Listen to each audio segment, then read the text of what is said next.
Ladies and gentlemen, it's an honor to be here with you today. I want to talk about something that can transform your life, how to visualize your future while trusting God's perfect plan. Seeing it in your mind before you hold it in your hands is a principle of faith and vision.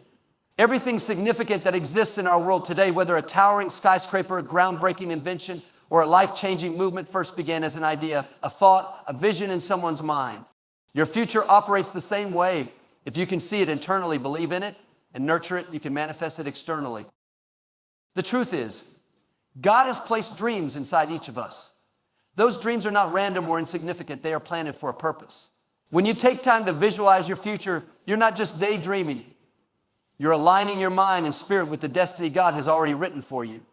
But for that vision to become a reality, you have to see it clearly in your heart before you ever experience it with your hands. That's the power of visualization. It's not about creating something out of nothing. It's about recognizing and embracing what God has already prepared for you. Think about Abraham in the Bible. God told him to look up at the stars and count them, saying, "So shall your descendants be." Abraham didn't have children at the time, and the promise seemed impossible. But God wanted him to see it first. By visualizing those countless stars, Abraham anchored his faith in what God had promised. He didn't wait for physical evidence before believing. He let the vision in his mind fuel his trust in God's plan. When you visualize your future, you're not relying on your own strength. You're tapping into the power of faith. Faith allows you to see beyond your current circumstances and imagine the possibilities that lie ahead. You may not know how it will happen or when it will come to pass, but by focusing on what God has placed in your heart, you're positioning yourself to receive it. Visualization shifts your perspective. Instead of being consumed by doubts or limitations, you begin to see opportunities and solutions. You start to walk, talk, and act as if the promise is already on its way. Too often, people allow their current realities to dictate their vision for the future. They think, "I'll never get that promotion. I don't have the resources," or "that's just too big for someone like me." But God didn't design us to think small. He's a God of abundance, a God who does exceedingly abundantly above all we could ask or imagine. The moment you align your thoughts with His promises, you open the door for miracles. Seeing it in your mind first isn't about ignoring reality. It's about declaring that your current situation doesn't define your ultimate destination. Visualization is also about preparation. When you see your future in your mind, you start to prepare for it in the present. If you're visualizing yourself in a leadership role, you begin developing skills, taking steps, and walking in confidence as if you're already there. If you're believing for financial breakthrough, you start managing what you have with wisdom and gratitude. This preparation isn't just practical, it's a demonstration of faith.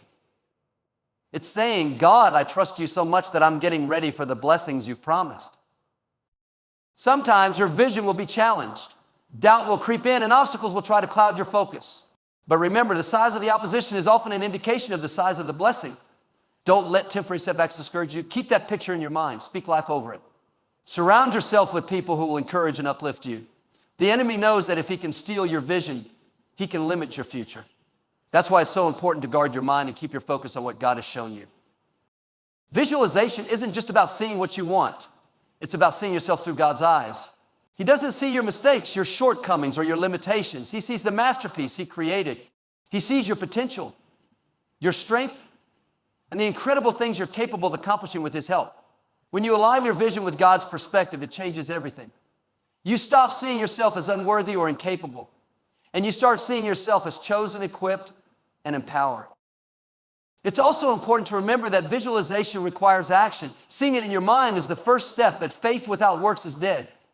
Take steps, no matter how small, toward the vision God has given you. If you're believing for a healthier lifestyle, start with one small habit. If you're dreaming of starting a business, begin researching and planning.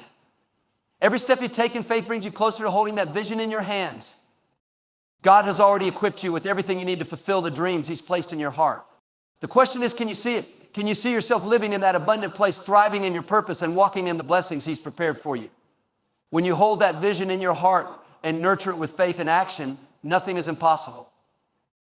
God's delays are not His denials. This is a truth that can bring peace to your soul when you're waiting on a promise to come to pass, a prayer to be answered, or a breakthrough to arrive. So often we equate delay with rejection. We think that because something hasn't happened yet, it won't happen at all.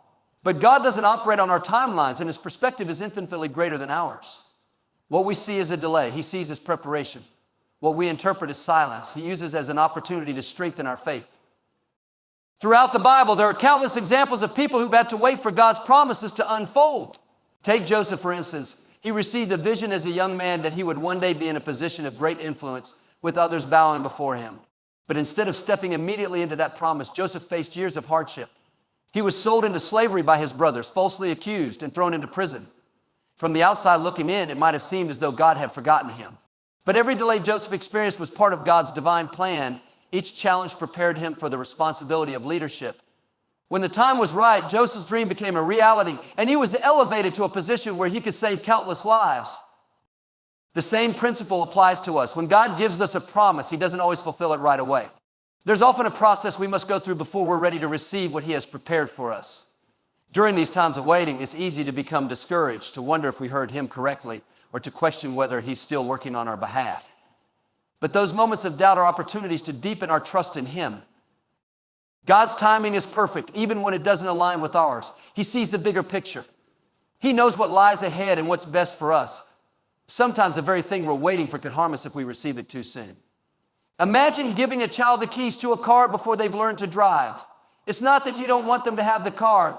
It's that you know they need to grow and learn before they're ready to handle the responsibility. In the same way, God may delay a blessing to ensure that we're mature enough, strong enough, or prepared enough to handle it when it arrives. Delays are also opportunities for growth. They teach us patience, perseverance, and faith. When everything happens instantly, we miss out on the valuable lessons that come from waiting. It's in those seasons of uncertainty that our character is refined, our faith is stretched, and our trust in God deepens. Instead of focusing on the delay, we can focus on becoming the person God has called us to be.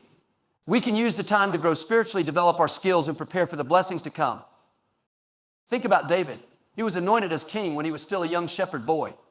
But he didn't step into that role right away. Instead, he spent years in the wilderness facing trials and challenges. During that time, God was preparing him to be a leader. Those delays weren't a sign that God had changed his mind. They were a crucial part of David's journey. When he finally became king, he was ready because of the experiences he'd had along the way. It's also important to remember that God's delays are often for our protection. Sometimes we're eager to move forward, but God knows that the timing isn't right. He sees dangers we can't see, and he works to shield us from harm. What we perceive as a frustrating delay may actually be God's way of keeping us safe or positioning us for something even greater. Trusting his timing means believing that he has our best interests at heart, even when we don't understand what he's doing. During times of waiting, it's crucial to hold on to hope and to keep declaring God's promises over your life. Just because you haven't seen the answer yet doesn't mean it's not on the way. Stay faithful in prayer, keep doing what you know is right, and resist the temptation to give up. Remember that God is faithful to his word. If he has promised something, he will bring it to pass. It may not happen when or how we expect, but it will happen in his perfect way. Waiting on God is never wasted time. He uses every moment to shape us, to prepare us, and to bring us closer to him. It's in the waiting that we learn to depend on him fully, to trust his heart, even when we can't see his hand at work. The waiting season is not a punishment, it's a season of purpose. God is not withholding good things from you. He's orchestrating the right time for those good things to unfold in your life. What you focus on, you move toward. This principle is rooted in the way our minds and spirits are designed by God. Whatever you consistently think about, dwell on, and give your attention, it becomes the direction of your life. If you focus on problems, negativity, or fears, you'll find yourself overwhelmed and stuck. But if you focus on opportunities, blessings, and the promises of God, you'll find yourself moving closer to the life he has planned for you. The power of focus is one of the greatest tools we have, and it's one that can either work for us or against us, depending on where we direct it. When Peter stepped out of the boat to walk on water toward Jesus, he was able to do something miraculous as long as his focus was on Jesus. The moment he shifted his attention to the wind and the waves, he began to sink. The wind was there all along, but it wasn't until Peter gave it his attention that it had the power to disrupt him. That's the way focus works in our lives. The things we give our attention to gain influence over us, whether good or bad. This is why it's so important to fix our eyes on what God has promised and not on the distractions around us. Your focus determines your direction. If you're constantly replaying past failures in your mind, you'll find it difficult to move forward. If you're always looking at what's wrong in your life, you'll mount to blessings that are right in front of you. On the other hand, if you focus on God's faithfulness, his goodness, and his promises, your mindset will shift, and you'll begin to see possibilities where others see problems. The more you focus on the right things, the more momentum you'll build toward your goals and dreams. In Proverbs, it says, as a man thinks in his heart, so is he. This means that your life will ultimately go in the direction of your most dominant thoughts. If you think thoughts of defeat, you'll live a defeated life. But if you think thoughts of victory, faith, and hope, you'll live with confidence and purpose. Your thoughts are like seeds, and whatever you plant in your mind will eventually grow. This is why it's so important to guard your thoughts and be intentional about where you place your focus. It's easy to focus on the negatives, especially when things aren't going the way you hoped. But what you focus on expands. If you magnify your problems, they'll feel bigger and more overwhelming. If you magnify God, you'll be reminded of His power and His ability to turn any situation around. The challenge you face may be real, but they don't have to control your life. By shifting your focus to God's promises, you can change the way you see your circumstances and find the strength to keep moving forward. God has given us the ability to choose what we focus on. You can't always control what happens around you, but you can control where you direct your attention. When you choose to focus on gratitude, you'll find more reasons to be thankful. When you focus on solutions instead of problems, you'll begin to see opportunities that you didn't notice before. Your focus has the power to shape your reality, and it's up to you to decide how you'll use it. Sometimes we get distracted by things that don't really matter in the grand scheme of life. We spend so much time worrying about what others think, comparing ourselves to others, or trying to control things that are out of our hands. But when we focus on what truly matters, our relationship with God, our purpose, and the people He has placed in our lives, we find peace, clarity, and direction. The distractions lose their power, and we're able to move forward with confidence. The Apostle Paul said, I press on toward the goal to win the prize for which God has called me. Paul faced countless challenges, but he didn't let them derail him. He kept his focus on his purpose, and that focus gave him the strength to persevere. In the same way, when you keep your focus on your God-given dreams and the calling on your life, you'll find the strength to keep pressing forward no matter what obstacles come your way. Your focus also has the power to inspire others. When people see you staying positive, hopeful, and determined in the face of challenges, it encourages them to do the same. Your life becomes a testimony to the power of faith and focus. By keeping your eyes fixed on God and His promises, you're not only moving toward your own goals, but you're also paving the way for others to follow. Every day you have a choice about where to place your focus. You can choose to dwell on the things that are holding you back, or you can choose to focus on the future God has for you. When you align your thoughts with His word and His promises, you'll find that the obstacles in your path start to lose their power and the way forward becomes clearer. Your setbacks are setups for greater victories. It's a truth that can transform the way you see challenges in your life. Too often we view setbacks as failures, as signs that we've missed the mark or that we're not good enough. But with God, every setback has a purpose. It's not meant to defeat you. It's meant to prepare you, strengthen you, and position you for something greater than you can imagine. What looks like a step backward is often a necessary part of moving forward in His divine plan. Think about the story of Joseph in the Bible, and his life seemed to be full of setbacks. He was betrayed by his own brothers, thrown into a pit, sold into slavery, and later falsely accused and imprisoned. From a human perspective, it looked like Joseph's life was on a downward spiral. But each of those setbacks was actually setting him up for the destiny God had for him. The betrayal positioned him in Egypt. The false accusation brought him to Pharaoh's prison, and his time in prison gave him the opportunity to interpret Pharaoh's dream. In the end, those setbacks led Joseph to become the second most powerful man in Egypt, saving countless lives during a famine. Your life operates in the same way. When you experience setbacks, it's easy to feel discouraged or question why they aren't going the way you planned. But God's ways are higher than our ways, and His plans are always for our good. What you see as a roadblock, He sees as a redirection. What you see as a loss, He sees as an opportunity for growth and transformation. The very thing that feels like it's holding you back could be the thing that catapults you into your destiny. Setbacks often come with lessons. They teach us resilience, perseverance, and faith. When everything goes smoothly, it's easy to become complacent or to take our blessings for granted.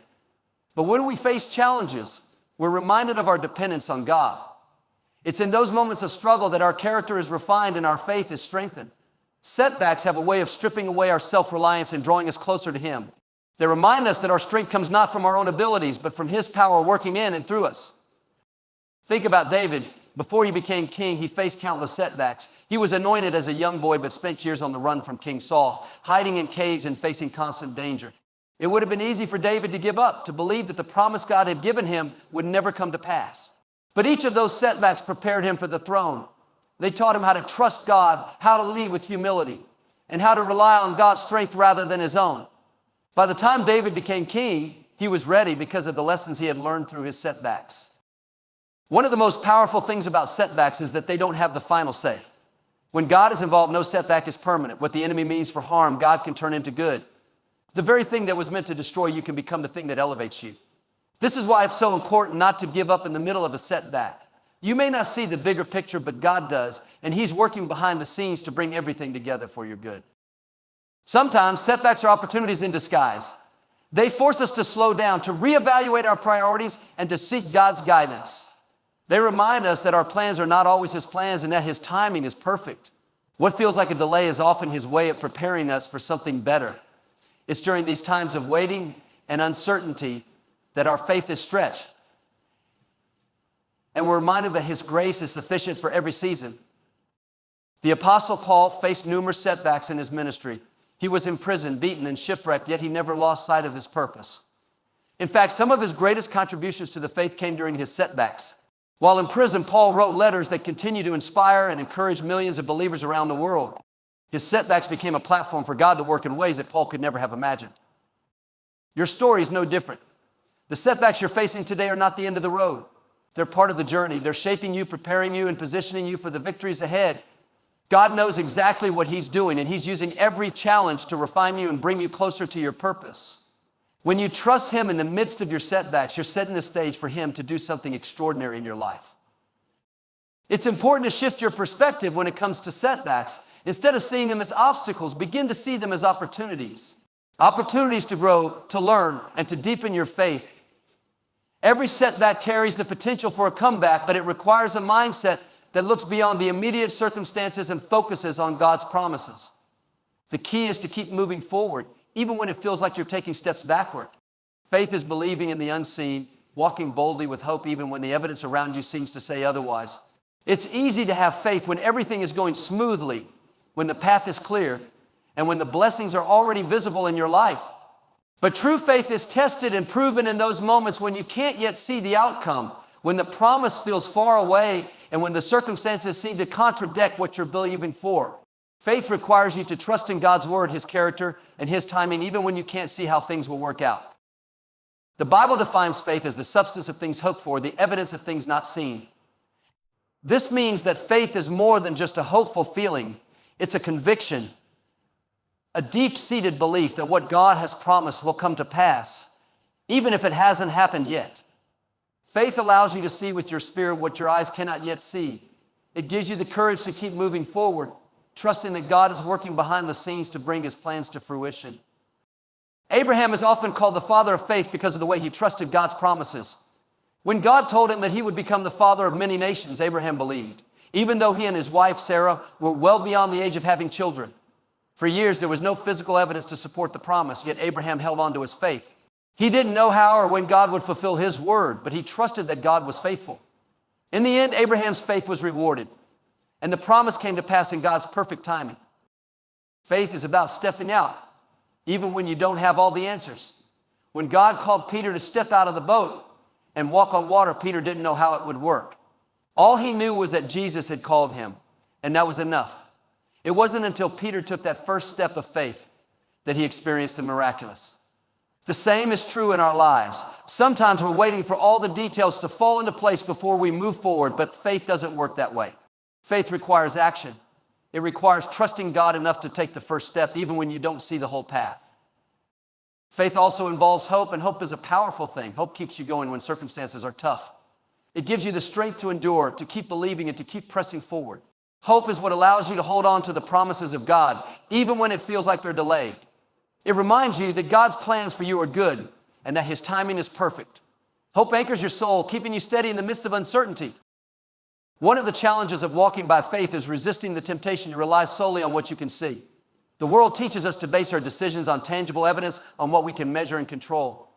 But faith operates on a different level. It asks you to trust in the unseen, to believe that God is working even when you can't see the results. This doesn't mean ignoring reality. It means choosing to focus on a higher reality, God's promises and His faithfulness. Faith also requires persistence. There will be times when the journey feels long, when doubts creep in, and when it seems easier to give up than to keep believing. But faith doesn't give up. It holds on even in the face of adversity. It says, I may not see it yet, but I trust that God is working all things together for my good. The more you exercise your faith, the stronger it becomes. Like a muscle, faith grows through use. Consider the woman with the issue of blood in the Bible. For 12 years, she suffered and spent all she had looking for a cure. But when she heard about Jesus, her faith was stirred. She believed that if she could just touch the hem of his garment, she would be healed. Despite the crowd, despite her condition, she pressed forward, driven by her faith. When she finally reached Jesus and touched his garment, she was instantly healed. Her faith made her whole. Faith also opens the door for God to work in your life. The Bible says that without faith, it is impossible to please God. This is because faith demonstrates trust. It shows that you believe in his ability, his love, and his plans for you. When you walk in faith, you're saying, God, I trust you more than my circumstances. I trust you more than my fears. I trust you more than my own understanding. That kind of trust allows God to move in powerful ways, doing things in and through you that you could never accomplish on your own. Faith doesn't mean you'll never face challenges or doubts, but it does mean that you choose to keep believing even when it's hard. It's about staying anchored to God's promises no matter what storms come your way. Faith is a journey, not a destination. It's something you grow into as you walk with God, step by step, trusting him more each day. Trusting God's plan doesn't mean understanding every step of the journey. It means surrendering the need to know all the details and choosing to believe that his ways are higher, his timing is perfect, and his purpose is greater than anything we can imagine. Life often takes unexpected turns, leading us down paths we didn't anticipate. In those moments, it's tempting to question God, to wonder why things didn't work out the way we had hoped or planned. But trusting his plan is about acknowledging that he sees the bigger picture, that he is working all things together for good, even when we can't see it in the moment. The story of Jeremiah is a powerful reminder of this truth. In the midst of turmoil and uncertainty, God spoke through Jeremiah saying, "For I know the plans I have for you, plans to prosper you, not to harm you, plans to give you hope and a future." Notice the emphasis, I know the plans. God didn't say we would always understand the plans or see them clearly, but he reassured us that he knows them. His plans are not random or haphazard. They are intentional and filled with purpose. Even when life feels chaotic, God is in control, orchestrating every detail to bring about his perfect will. Trusting God's plan often requires patience, which can be one of the hardest things to practice. We live in a world that values instant results, where waiting feels like wasting. But God doesn't operate on our timelines. His timing is not only perfect, but purposeful. Sometimes the wait is about preparing us for what's ahead. If he gave us everything we asked for the moment we asked for it, we wouldn't be ready to handle it. Waiting is not a sign that God has forgotten you. It's a sign that he is working behind the scenes, setting things in motion for the right time. Consider the life of Moses. God had a plan to use him to deliver the Israelites from slavery, but it didn't happen overnight. Moses spent 40 years in the wilderness before he was called to lead God's people. During that time, God was shaping him, teaching him, and preparing him for the immense task ahead. If Moses had tried to rush the process, he wouldn't have been ready. Trusting God's plan means embracing the waiting seasons and trusting that they are as much a part of his purpose as the moments of action. It's also important to recognize that God's plan doesn't always align with our own. We have our dreams, goals, and visions of how life should unfold. But sometimes God has a different path in mind. Trusting his plan means being willing to let go of our own agenda and surrendering to his will. This can be difficult, especially when we've invested time and energy into our own plans. But surrendering to God doesn't mean giving up. It means trading our limited perspective for his infinite wisdom. Mary, the mother of Jesus, is a beautiful example of this kind of trust. When the angel Gabriel appeared to her and announced that she would give birth to the Messiah, her life was turned upside down. This was not the plan she had envisioned for herself. Yet her response was one of complete surrender. "I am the Lord's servant. May your word to me be fulfilled." Mary didn't know all the details, but she trusted that God's plan was good and that he would guide her every step of the way. Trusting God's plan also means trusting his character. It's not just about believing in what he can do. It's about believing in who he is. God is faithful, loving, and good. He doesn't make mistakes, and he never abandons his children. When you trust in his character, you can find peace even in the midst of uncertainty. You may not know what the future holds, but you can trust the one who holds the future. There will be times when life feels unfair, when things happen that we don't understand, and when we're tempted to lose hope. In those moments, it's important to remember that God's plan is not always about our comfort. It's about our growth and his glory. He uses every situation, the good, the bad, and the unexpected, to shape us into who he created us to be.